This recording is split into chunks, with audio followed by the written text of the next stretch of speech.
Olá, boa tarde. A realização do Sínodo sobre a Família no Vaticano, em outubro próximo, provocou uma nova atenção a este setor da pastoral, motivando a participação de muitas famílias na análise e na elaboração de propostas para a presença da Igreja no ambiente familiar. Um tema que queremos falar daqui a pouco com José Pedro Costa e Fátima Fontes, depois de lhe mostrarmos notícias que marcam a atualidade religiosa. Padres e bispos que não rezem e que não escutem a palavra de Deus cairão numa mediocridade que prejudica a Igreja. A advertência é do Papa Francisco na audiência geral desta quarta-feira. O sacramento da Ordem centrou desta vez a catequese do Papa. Francisco lembrou que, tal como o matrimónio, a Ordem abre a possibilidade do crente transformar toda a sua vida num dom integral de amor. Neste caso, à Igreja e à comunidade cristã.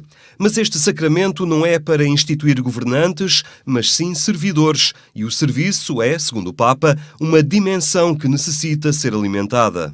Il vescovo che non prega, il vescovo che non sente e ascolta la parola di Dio, che non celebra tutti i giorni, che non va a confessarsi regolarmente, è lo stesso il sacerdote che non fa queste cose, alla lunga perdono la unione con Gesù e loro diventano da una mediocrità che non fa bene alla Chiesa.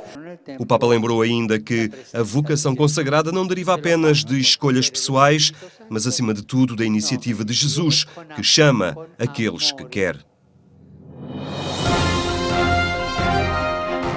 Frei Ricardo Rainho é o novo superior maior da Ordem do Carmo. A eleição decorreu em Fátima durante o capítulo eletivo, que contou com a presença do prior-geral da congregação. O Frei Ricardo Rainho é natural da paróquia de Fátima, onde nasceu a 19 de outubro de 1964. Foi ordenado no dia 2 de setembro de 1989 na sua paróquia, seguindo para o Seminário dos Carmelitas do Sameiro, no qual chegou a reitor. Desde 97, que é o pároco de São Julião de Frielas, nos arredores de Lisboa. Agora tem um novo desafio pela frente. Foi eleito pelos seus pares superior maior da Ordem do Carmo em Portugal.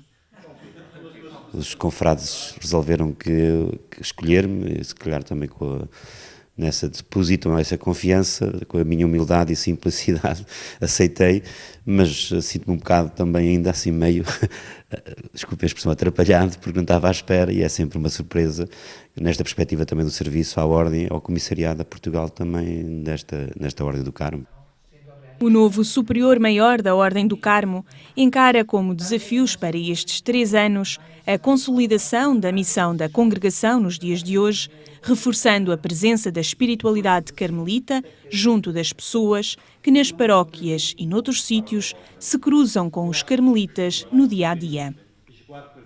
No mundo onde vivemos, de facto, as pessoas com todo o seu trabalho, que vivem, da forma que vivem, às vezes aliadas desta realidade espiritual, esta espiritualidade carmelita, de facto, a oração, esta dimensão contemplativa da vida, para daí também brotar para esse serviço no meio do povo, acho que é uma dimensão importantíssima, esta espiritualidade, de facto, as coisas de Deus, podemos assim dizer, também das tentarmos levar aos outros e que seja também, de facto, quase o motor da vida das pessoas, porque podem viver muito melhor também à luz desta vivência.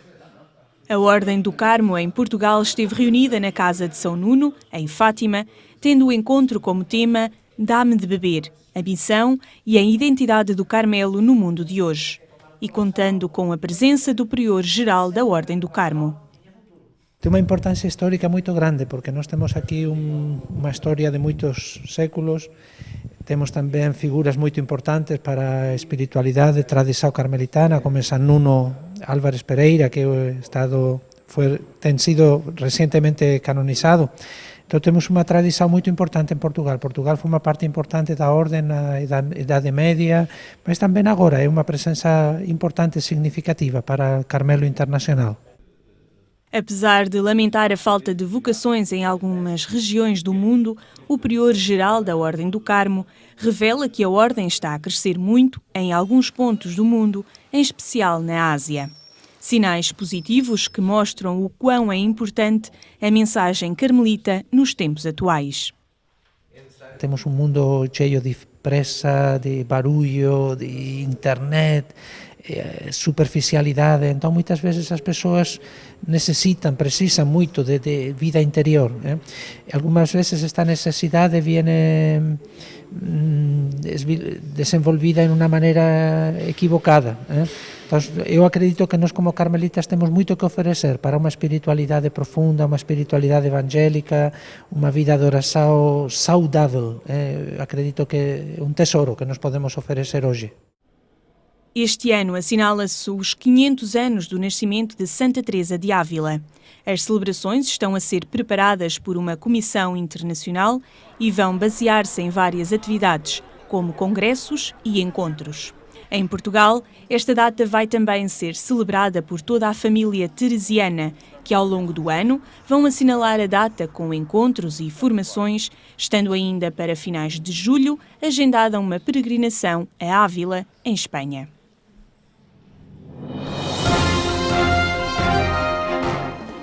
A espiritualidade carmelita é uma proposta para muitos leigos. Nas confrarias ou nas ordens terceiras, vivem o silêncio e a oração. Pertencem à família carmelita. Vivem as propostas de uma espiritualidade que tem no silêncio e na oração referências principais. Alargam assim uma proposta de vida que não se circunscreve ao ambiente de um convento, mas pode percorrer o cotidiano de qualquer pessoa, as que decidem pertencer a esta família. Uma família espiritual, com a qual me revejo, tanto na regra.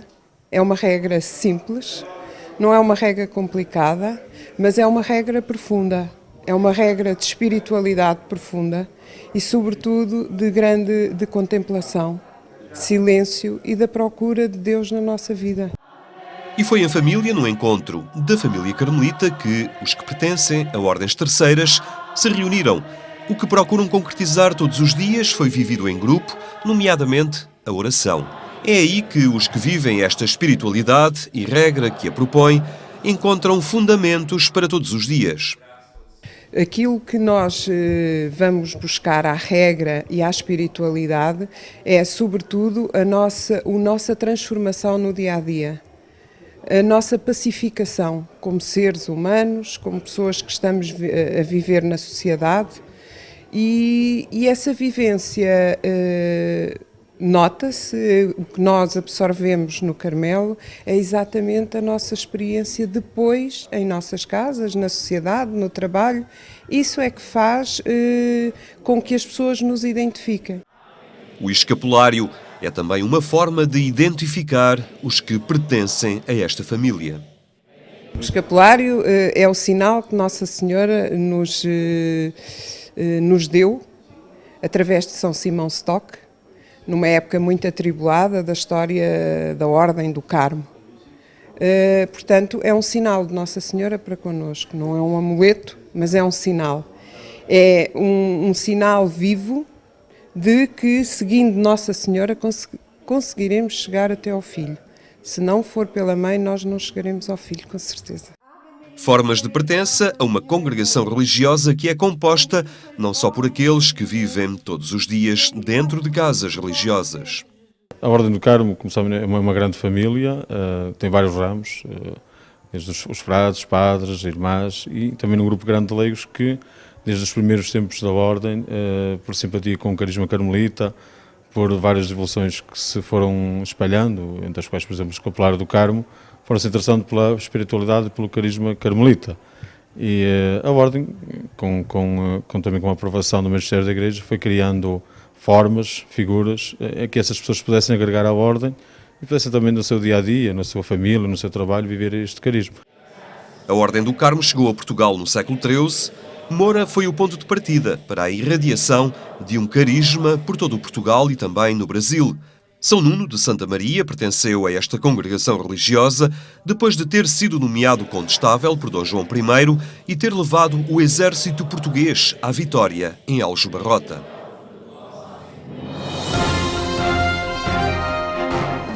Por outras palavras, apresentamos a mensagem do Evangelho do próximo domingo. O texto é de cônego João Aguiar Campos.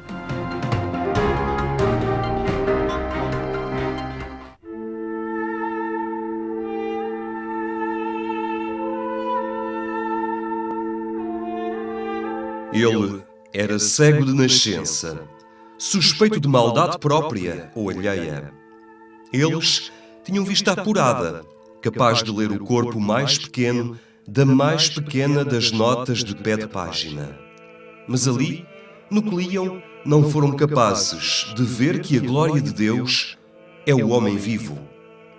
E assim não perceberam que não há dias em que o bem seja proibido, que não há dia do Senhor que não seja dia da caridade, que Deus não aceita esmolas roubadas ao tempo dos outros.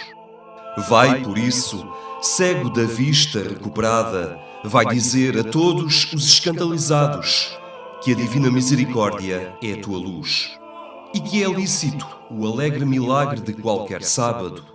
Ilícito era fazer da tua noite uma obrigação.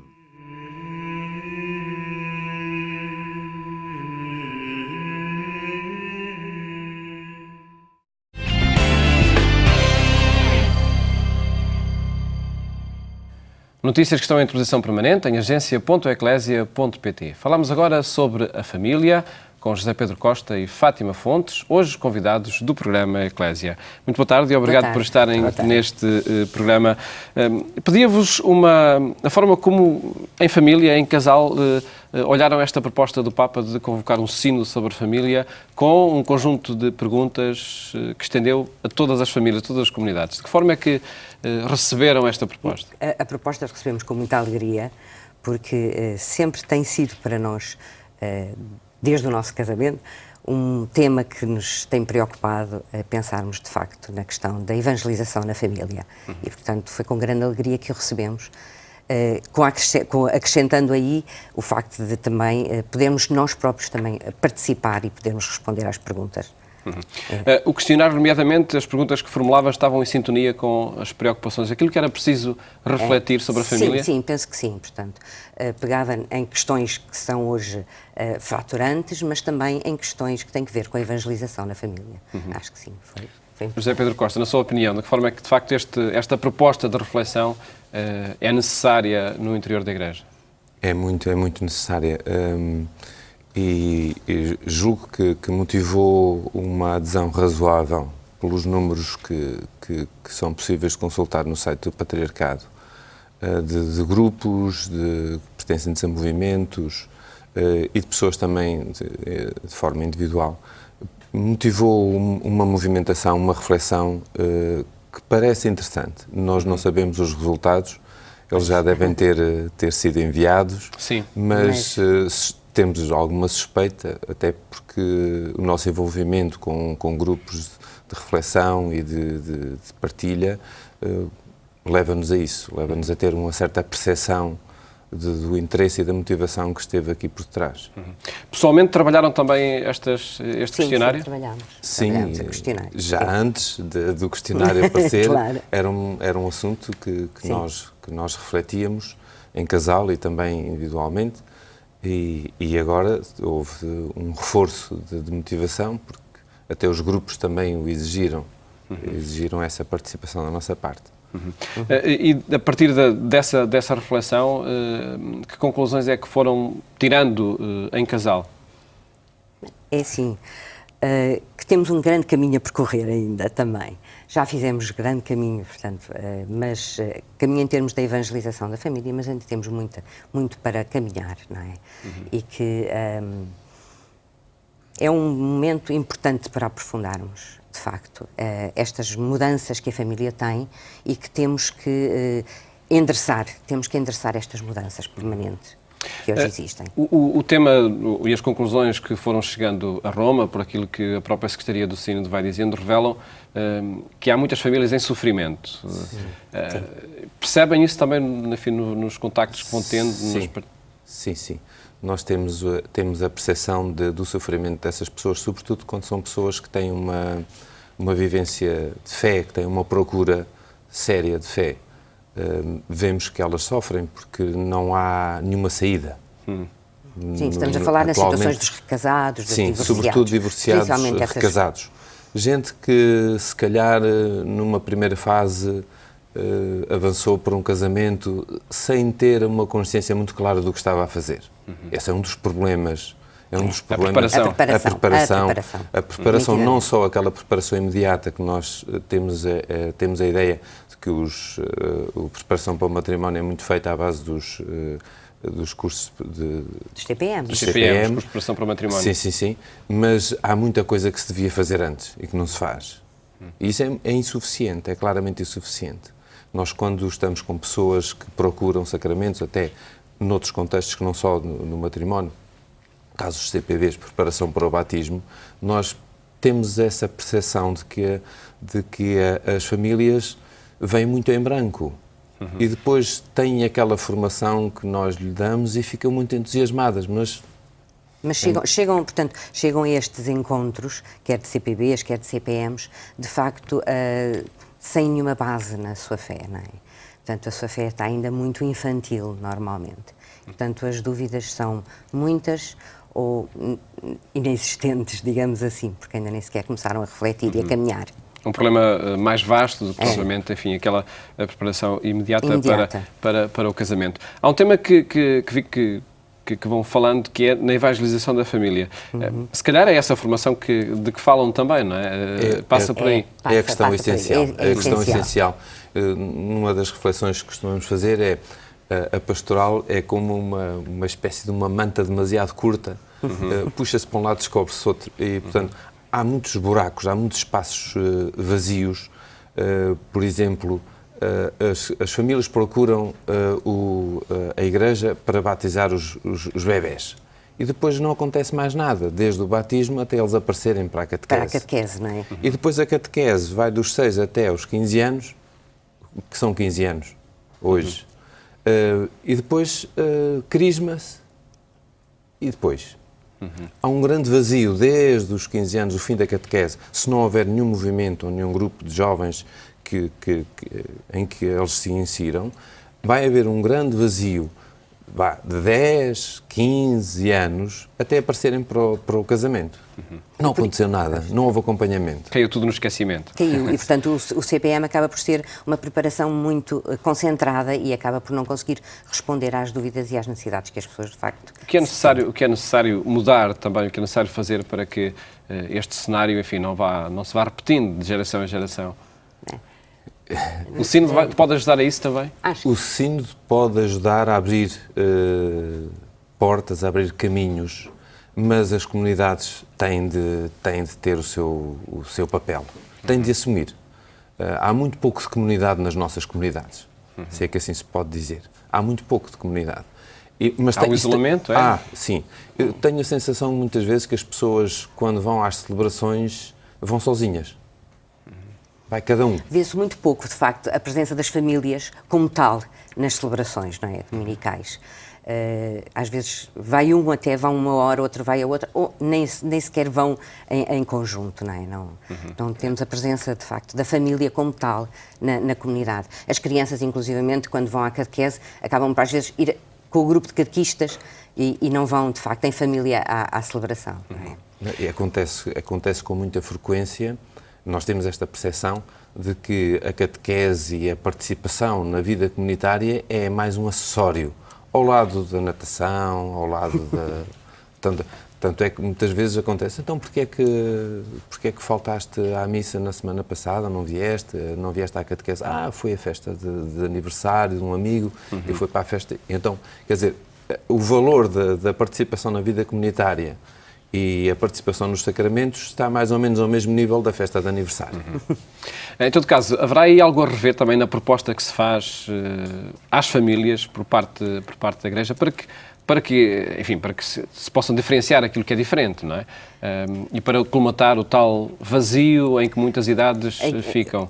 Pronto, de facto temos que pensar nitidamente numa pastoral que enderece este tempo entre o sacramento do matrimónio e o tempo da criança ir para a catequese. Nitidamente temos que endereçar esse período, porque se sabe hoje, não é, que uma criança bem pequenininha já tem lá o germen da fé, não é?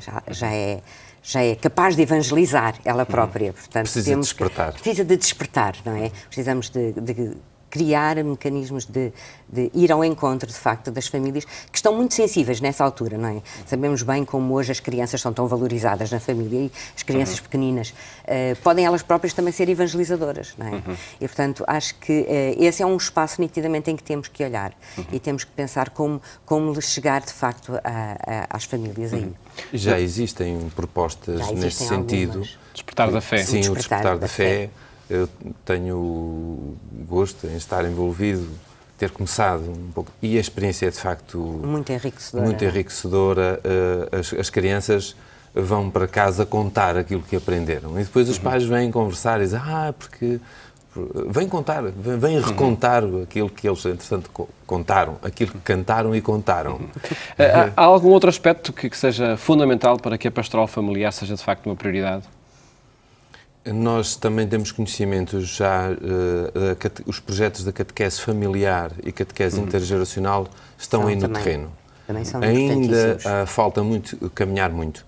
Agora, nós temos, pelos testemunhos que temos recebido sobre este tema, que é um caminho muito importante a fazer. Porque vai envolver necessariamente a família, envolve necessariamente a família. E, no fundo, a família, ela própria, com a preocupação que tem em transmitir a fé aos seus filhos, ela própria vai sendo evangelizada na sua totalidade, com o seu espaço englobante, não é? Integrando, de facto, essa atitude evangelizadora em todos os momentos da vida pessoal e familiar. José Pedro Costa e Fátima Fontes, muito obrigado por terem estado aqui no programa Eclésia a apresentar o vosso testemunho sobre esta pastoral familiar. Amanhã estaremos de volta com a análise às leituras da Bíblia que são lidas nas missas do próximo domingo. Votos de bom fim de tarde e até amanhã, se Deus quiser.